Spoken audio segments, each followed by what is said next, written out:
Ry avako malala ho amin'ny tompo ho aminareo mandrakariva ny fahasoavana sy ny fiadanana avy amin'ilay Andriamanitra ray sy Jesoa lay tompontsika. Amen. Ny voninahitry ny tranon'Andriamanitra. Ny voninahitry ny tranon'Andriamanitra. Zany no asongadiny mofinainantsika anio bokin'ny Hagay 2 vakitsika manomboka amin'ny 9 hatramin'ny 9.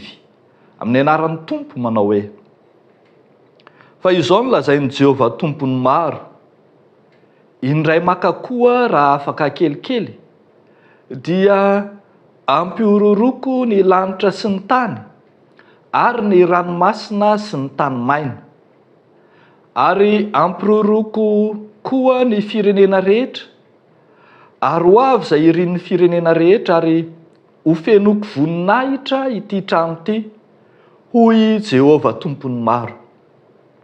Ay ny volafotsy, ary ay ny volamena, hoy Jehovah tompony maro.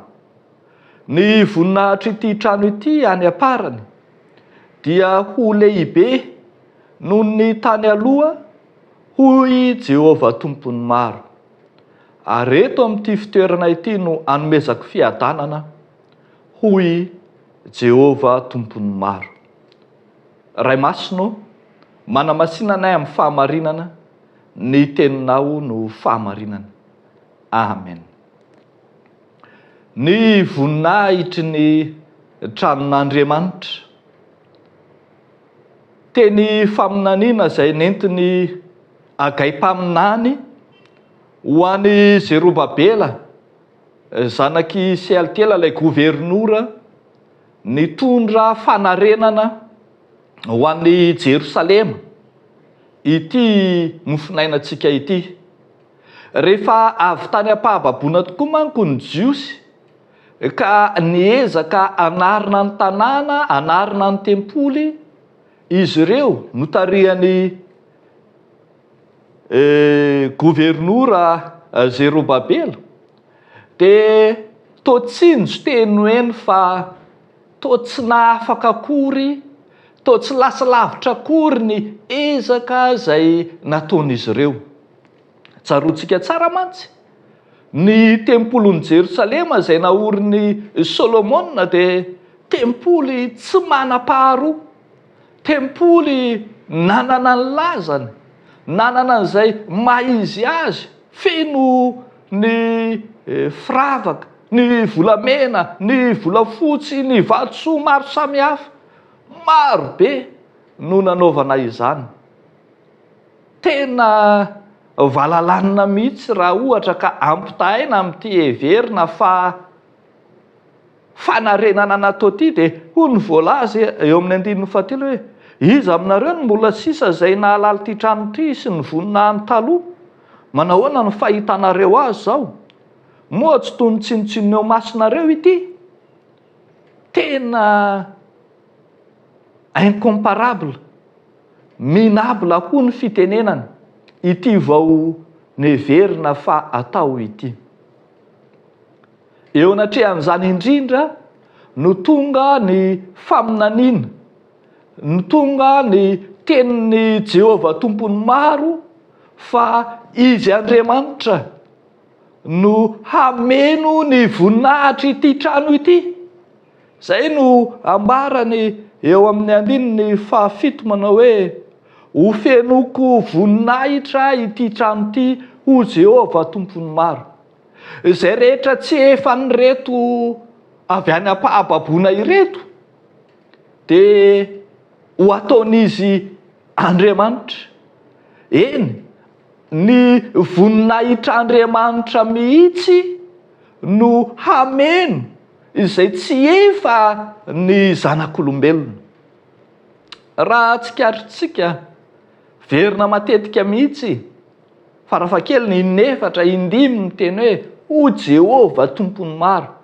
Lay voninahitra Jehovah tompony maro mihitsy arak'izany no hameno ny trano natao tanana, ka dia ho feno ny voninahitr'Andriamanitra ny trano.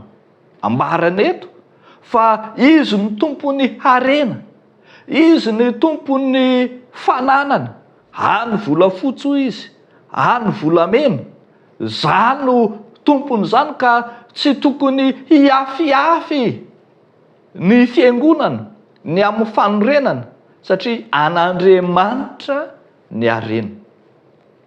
Ry havako malala, iotra lavitra noho izay nataon'olombelona ny ataon'Andriamanitra. Ary dia izay no voalaza eto hoe ny voninahitry ty trano ty any aparany dia ho lehibe noho ny tany aloha ho Jehovah tompony maro. Rehefa Jehovah Andriamanitra no miditra an-tsehatra, rehefa Jehovah Andriamanitra no mandray an-tanana, dia haitsika rehetra ny teny fa miasa ho izy, iza ny mahasakana izany. Ny hery sy ny fahefana, ny voninahitr'Andriamanitra no miasa mameno ny tranon'Andriamanitra ity tempoly natao tanana ity, ka dia ho lehibe mihoatra noho ny tany aloha ny voninahiny. Lehibe ny tempoly nataon'i Solomona, ravo zany, fa ho lehibe lavitra mihoatra noho izany ny ataon'Andriamanitra. Ry havako malala ao amin'ny tompo, izay ataon'Andriamanitra dia ny mameno ny amin'ny voninahitra sy ny hery, ny laza sy ny fiandrianana.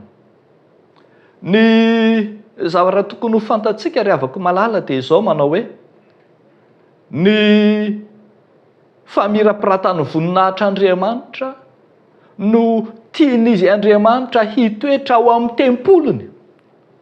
Ary zany no nahasari-piaro an'i Jesoa ohatra hitantsika tsara.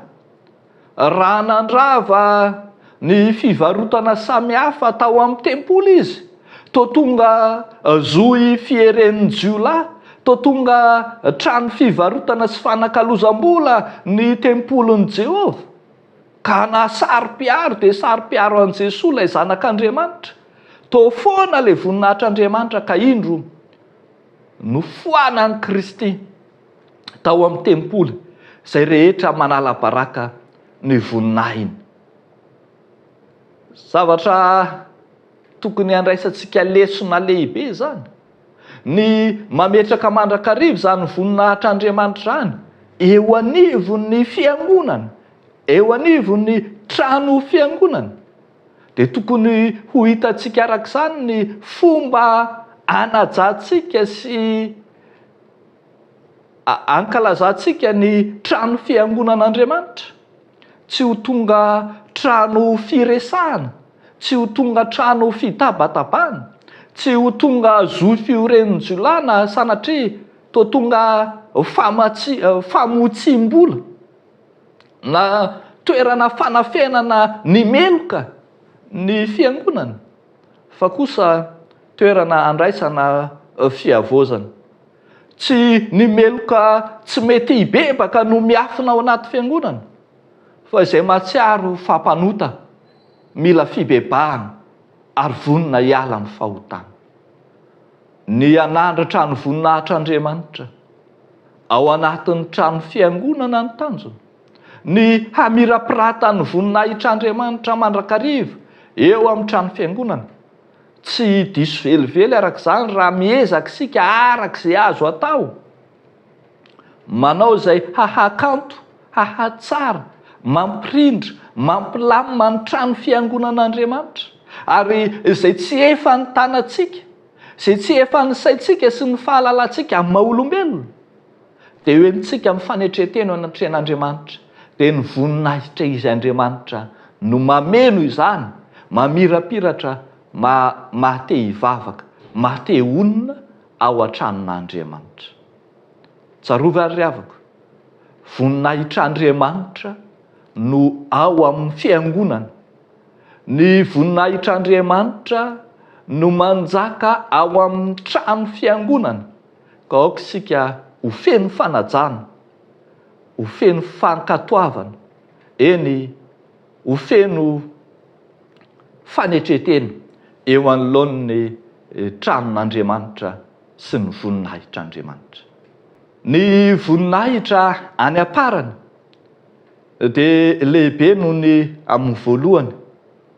Ny voninahitr'Andriamanitra resahana eto dia tsy voninahitra temporaire na hoe amin'ny fotoana anankiray fotsiny ihany, fa voninahitra maharitra, maharitra mandrakizay, ka dia entin'izy Andriamanitra ho hatrany amin'ny fanjakany rahatray ilay voninahitr'Andriamanitra. Ity fiangonana na trano fiangonana itoerantsika ankehitriny ity zany dia fisantarana fotsiny ihany, fanombohany fotsiny ihany ny fanjakan'Andriamanitra, fa rahatray dia mbola hoentiny ho any amin'ny voninahitra maharitra, ho any amin'ilay tempoly tsy natao tanana, dia ny fanjakana voavoatra ho antsika any no ahafenoana sy ahatanteran'ilay voninahitr'Andriamanitra ao amin'ny fonenany, dia ny fonenany mandrakizay. Dia ho an'Andriamanitra ireriany ny voninahitra. Amen. Ivavaka isika. Tompo, misaotra anao zahay fa mahitsy sy marina ny asanao, lehibe sady be hery ianao, mamirapiratra amin'ny fiangonana ianao, mamirapiratra amin'ny tranonao ianao, ary tompo ny voninahitra ianao hatramin'ny taloha indrindra sy ankehitriny mandrakizay. Ezak'izay tompo, na dia malemy aza, anao izay tratry ny herinay amin'ny fankatoavana sy ny fanajana ny tranonao, fa izay tsy efa ny sainay kosa ho fiainonao Andriamanitra. Mivavaka manokana izay ho an'ireo rehetra izay manana fikasana, fanorenana na fanatsarana ny tranonao Andriamanitra. Tario amin'ny fanahy masina izy ireny tompo, mba hahatsiaro ny voninahitra ao Andriamanitra alohan'ny ezaka rehetra izay atao.